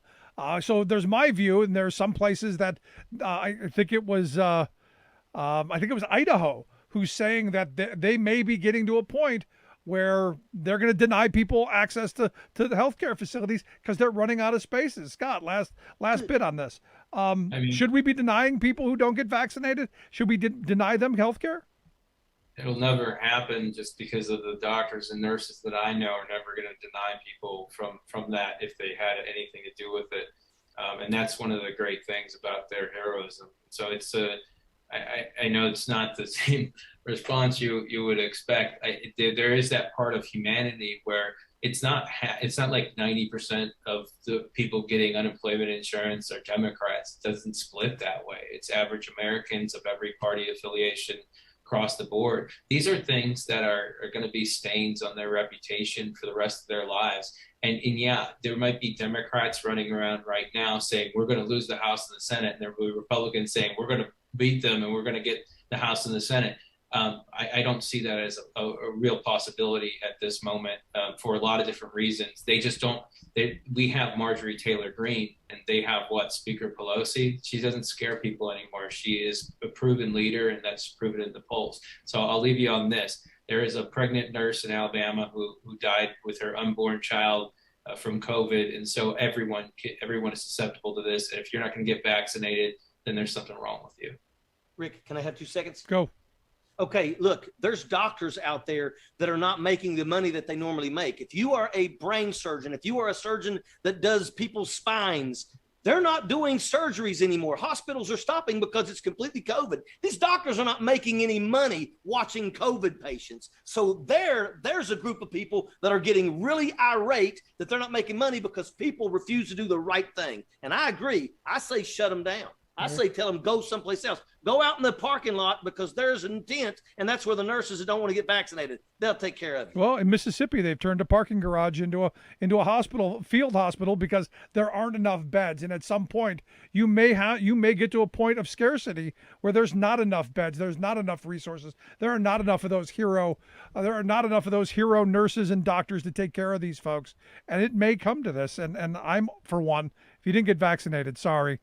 You're on the losing end of this. That's my view. Going to take a quick break. On the other side, we're going to talk a little bit about the infrastructure bill, a little bit about voting rights. Stick around. You're listening to The Rick Smith Show. We're working people. Come to talk. Remembering that united we bargain, divided we beg. Rick Smith.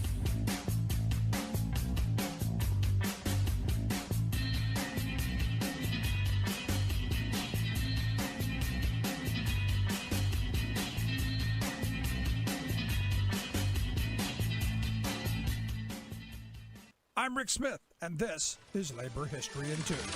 On this day in labor history, the year was 1819. That was the day that Alan Pinkerton was born in Glasgow, Scotland. His father was a policeman who died while Alan was a boy. This left the family in poverty. As a young man, he became involved in the Chartism movement. This reform movement hoped to expand the political rights of the working class in Great Britain. Alan had to flee his homeland to avoid arrest because of his involvement. This led him to Chicago. It is a great historic irony that Alan Pinkerton came to the United States because of his involvement in a working class cause. Today, Pinkertons are often considered some of the greatest armed foes against unionism in U.S. labor history. In Chicago, Pinkerton became involved in law enforcement and then formed his own detective agency. The Pinkerton National Detective Agency made its name working against railway thefts, but it became most notorious for opposing the labor movement. Pinkerton spies infiltrated labor meetings for company owners, worked as hired guns to stop union organizing, and protected strikebreakers. Alan Pinkerton died in 1884 and passed the agency on to his sons. During the 1890s, there were more Pinkertons and reserves than the standing army of the United States. One of the most famous battles between Pinkertons and workers occurred at the 1892 strike against Carnegie Steel in Homestead, Pennsylvania. There, 7 workers and 2 Pinkertons were killed. The event inspired a song by William W. Delaney. The lyrics included the lines, quote, "God help them tonight in their hour of affliction, praying for him who they'll ne'er see again. Hear the poor orphans tell their sad story. Father was killed by a Pinkerton man." For more information, go to laborhistoryin2.com, like us on Facebook, follow us on Twitter at laborhistoryin2.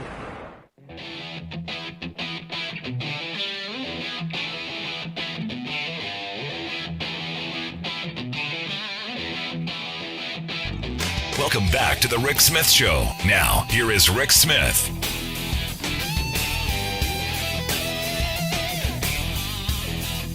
So this is interesting. Evidently, 7 Capitol police officers have filed a lawsuit against the former guy. They're citing the 1871 Ku Klux Klan Act, which in part evidently prohibits conspiracies to overthrow the government. They're naming the former guy, his lawyers, and I'm guessing a whole bunch of other folks in this. And maybe this is how we get public accountability. Now I know there are hearings that are going to happen. I know Adam Schiff and them are going to have more, but maybe this is how we get more public accountability. At least I hope so. And maybe we get some of these officers who were harmed in this. Maybe they get a piece of Trump Towers and all of the Trump properties. And maybe Donald Trump's on a street corner with a tin can at some point. Anyway, here to share some thoughts on this and how we rebuild the nation. I've got our all-star panel, Sarah Burris, reporter at RawStory, Scott Dworkin, co-founder of the Democratic Coalition, and Rich Ojeda, national spokesperson for No Dems Left Behind. Guys, thanks for sticking around. So let's start with you, Scott. Thoughts? Lawsuit going to sue the former guy? These 7 cops going, hey, you're responsible. I wouldn't be shocked if most law enforcement officers that were there that day don't sue Donald Trump. In this lawsuit, also Roger Stone and the Proud Boys are being sued, and other far-right groups that were involved in the planning and the funding of it. Obviously, now the Select Committee has phone records, as the FBI does, of members of Congress, and they're getting more from the White House personnel and the First Family, from the Trump family, and elsewhere from the RNC. They think that there was coordination between these terrorist groups, which is obvious because we saw a lot of it on camera. And you have obviously the biggest dereliction of duty that we've probably ever seen of a president of the United States, who sat by and watched the Capitol burn while he's sitting in a tent, and also at the White House, and having Pence take over basically as president to call in the troops. So I think with this lawsuit, this is one of many that you're going to see like this. And they're going to be devastating because they're going to be able to uncover so much stuff, so many other crimes. And I think that they are going to win a substantial sum of money. Now, whether or not Trump will have any money to give them, that's a different story. But this is going to keep them in court for years to come, and they should. I hope that they're bankrupt, and I hope that they can't stand on the street corner, because I hope that they're in prison by that point. Yeah, this is where Sarah, I've got some hope. The hearings aside in Congress, when you start talking about the money, when capitalism starts working like this, people usually dig in and get to the bottom. There's part of me that hopes this is where we get to. We bankrupt every last one of them, and these folks are made whole, but we end up getting the who was behind the money, who was behind this. Yeah, and I think if anybody deserves to have free condo in Trump Tower, it's these officers who went through this crap, because at the very least, they're getting something out of it other than a kick in the head. Yep, a condo for you, a condo for you, absolutely. Get Oprah out there to give all condos away. But yeah, no, this will be a fun legal exercise, I feel like, because I've never seen a lawsuit like this in my lifetime, so I'm kind of curious to see how this will work. But Scott's right, the discovery on this is going to be epic. And if I were Trump and those guys, then I would be trying to settle everything off the books. But I don't think that's ever going to happen. I don't think these guys are going to be like, oh yeah, we'll settle. I think they're just like, mm-mm. And the Justice Department has already made kind of a declaration saying that this was not an official event in terms of Mo Brooks, because Mo Brooks said that he should be defended by the Justice Department. And the Justice Department was like, no, this was a political event. This wasn't official. Yep. So already you have the Justice Department saying for anybody at that event, including Donald Trump, that this was not an official event. This is not in your capacity as an elected official. So I don't know how he's going to be able to squirm away with this. Yeah. Rich, your thought? I think the January 6th Commission is important to be able to, I think, educate a lot of folks across this country. And I think that if it's done properly, it's going to wake a lot of people up. It's going to make a lot of people go, wow, I didn't realize, I didn't know that. And that's what I'm hoping. And then for the rest, there's nothing we can do. You can either show these people the facts, and they're going to accept the facts and realize that Donald Trump, was a crook. Donald Trump set this up. He lost, and he didn't have the courage to accept defeat. So they went ahead and followed through with their plan that was 2 years old when they spoke in 2018 and said, if we lose, we're just going to say it was a fraud and it was stolen from us. And that's exactly what they did. So I'm just hoping that we do that. And then I hope that everybody that participated in this, I want to see them go down. I want to see them penniless. And I'm talking about even the knuckleheads that were, swinging hockey sticks, those people. I want them to go down. I want their lives to be ruined. And I want them to spend a lot of time in prison having to learn how to fight naked in the shower. Yeah, sadly, that's not happening. I mean, the first sentencings have really, in my view, have been just slaps on the wrist. I want major time. I want people who tried to overthrow our election and undo hundreds of years of peaceful transfers of power. I want them to suffer and pay. And so far, it hasn't happened. But the people that they've so far done really haven't been the ones that were in there busting police officers, spraying them with bear mace. Those folks right there, I believe, are going to go. Remember, the guy that broke into Nancy Pelosi's desk, office, and put his feet on her desk, got 7 years. So I believe that when they hit the ones that with the hockey sticks and that were punching and shooting bear mace into the police's face, those guys are going to go down. I hope so. Justice is really drawing a line between these guys, the people who were just like sort of caught up in the moment and, brought their Trump flags and started beating people with it versus the people who plotted this, planned this, conspired with other people, brought lots of body armor and weapons and all of those things. They're drawing a good line between those people. And I get that, we do want to punish the hockey stick guys.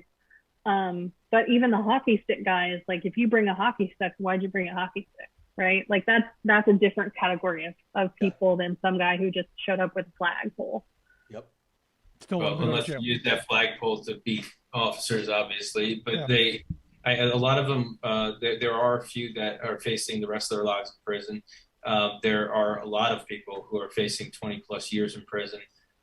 And keep in mind that they will be made examples of, not only now, but it will probably trickle in. The most major cases will really start next year during an election year, where there will be a reminder of how serious this was and all the court cases that are going on.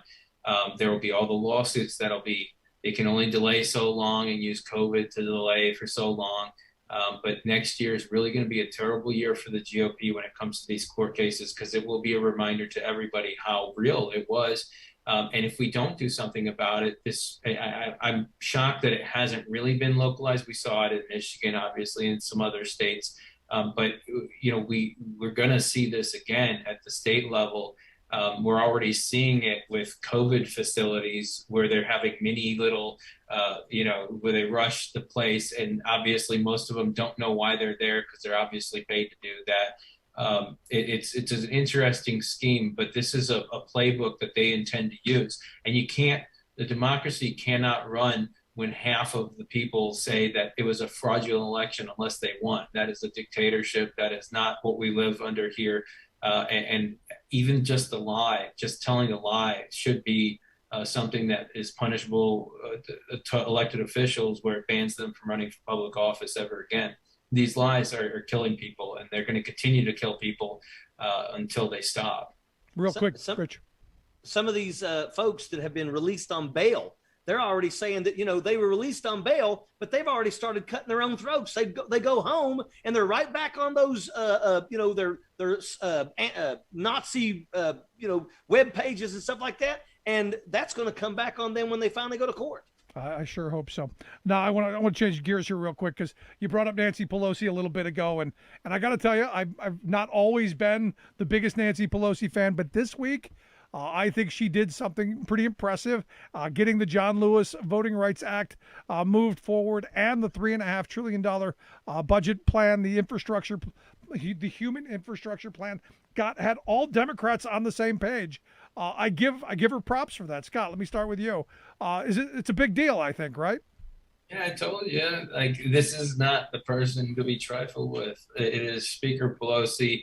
I've had the honor of being able to work with her for a very long time, and her staff, and it's just it's more maneuvering that really is helping to save us. Now, I'm not sure what the 9 moderates really had at that time. I think that they're just seeking re-election and they had to make a stink.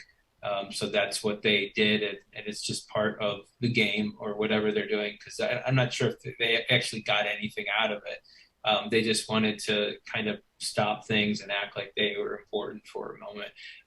But when it comes down to it, you can see that there's true leadership. It's not about it's not about like, oh, the left side or right side. She really wants to help as many Americans as possible, and I think she's been doing that since she took over the speaker role again this time, and really has proven to be a champion and a patriot. And I'm very thankful for her leadership, because without her, we wouldn't have gotten President Biden. We wouldn't have won the Senate. We wouldn't have won the House again without Speaker Pelosi. You want to jump in, Sarah? Yeah. So one of the stories that I wrote this week that I'm bothered didn't get more attention, so I'm gonna have to tweet it out a couple more times. But what we found out this week is that the No Labels campaign, bless their hearts, the No Labels guys, which are largely headed by a bunch of hedge funders and bankster kind of guys. They opposed most of the infrastructure stuff because it involved taxes on them. So No Labels basically told some of the Gang of Nine, what do they call them? The unmovable. The unmovable. There was a good name for them. The Sabotage Squad. That's what it was. The Sabotage Squad of 9. There was this claim that that they were behind, that No Labels was behind all of this and pushing them to oppose Pelosi. And there were 2 members, one in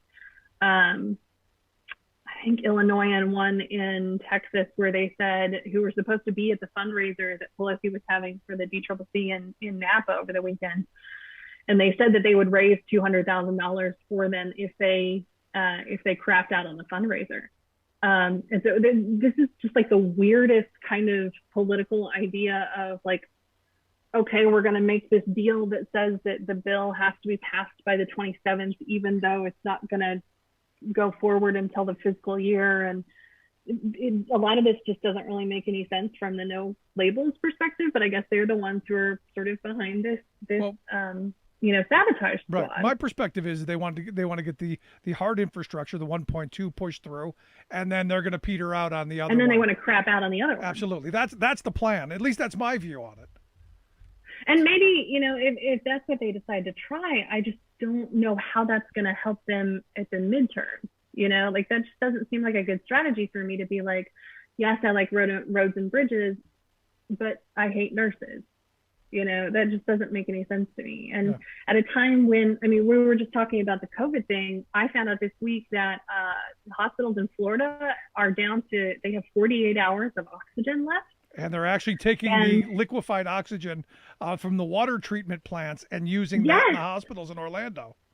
Which just blows my mind because, like, in Tampa, now they're on a water restriction order because they can't clean the water because the hospitals need the oxygen. This is a much larger idea of infrastructure than just roads and bridges, water treatment. This also does involve hospitals and all of these other things. And so Biden, it makes so much sense to link all of these things together. And I don't understand why all of these conservative fools have decided that, they're going to oppose one and support the other. I'm right there. Rich, you want to jump in on your final thought? Well, my thoughts are a $3.5 trillion bill just passed the House. I see the Senate going to do a few things. I can see them putting up a fight, and I'm sure, Manchin will be a part of it too. They're going to try to make sure that the rich don't pay for everything because that's not what they want. I think everything else, as long as the rich aren't paying for it, I guess it could go through. I'm sure there'll be some people trying to throw stones because we know that in 2022 and 2024, the Republicans only have one play, and that is the Democrats didn't get nothing done. So anything that goes through that's infrastructure is, to me, going to get, credited for the Democrats. No, absolutely. And this idea that we can't afford it is absolute bunk because the folks over at Americans for Tax Fairness, they came out with their billionaire information that from the beginning of the pandemic to August 17th, our 700 billionaires saw their wealth go up by 62%. Elon Musk himself, his wealth went up by 600%. They said just during that pandemic period, our heavy hitters, those 700, saw their wealth go up $1.7 trillion. I say we tax all of that. We use it for infrastructure to help people get education, to get health care, to get an education, to get Granny some new chompers and hearing aids. There's a lot of stuff we should be doing. Let's just eat one of them. There you go. Scott, you want to say something real quick? Nope. No. Eat one of them. I think we've got a great bill to pass, and we've got some what would Richard say, jackaloons in the Senate that we have to deal with in order to get money in the pockets of people so that we can have new jobs and infrastructure actually built. And we'll have to explain that infrastructure is not just roads and bridges, that it is expanded from there, because we don't just live off of roads and bridges anymore. No, absolutely. Absolutely. Guys, I appreciate the time. Scott Dworkin, co-founder of the Democratic Coalition, Sarah Burris, reporter at RawStory, and of course, our good friend, Rich Ojeda, national spokesperson for No Dems Left Behind. Guys, thanks so much. I look forward to talking to you guys again next time. Get vaccinated. There you go. Get vaccinated. Here's the reality, though. And back to this Americans for Tax Fairness bill. This 62%, they saw their wealth go up. So if someone tells you, hey, Rick, we can't afford it. We're broke. We don't have any money. I know where there's $1.8 trillion that we can get access to, and I know where there's a couple other $1 trillion that we can get access to. Maybe we go back to the good tax code of the good socialist president Dwight David Eisenhower. Start taxing these people at 92%. Or even back to the tax code of the sainted Ronald Reagan when he took office, when it was 70%. Just a thought. Love to hear yours, though. Is there something you'd like to hear our panel talk about? Email me, rick@thericksmithshow.com. If you missed any portion of the program, thericksmithshow.com. That's where you go to get the podcast. The Rick Smith Show app on the smartphone. Take the program on the go, wherever you go. Thanks for being here. We'll see you back here next time.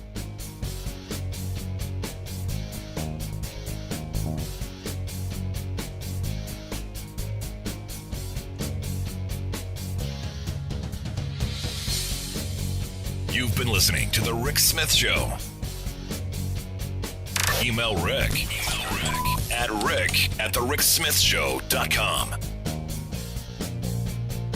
Until next time, this has been The Rick Smith Show, where it's time for The Rick Smith Show.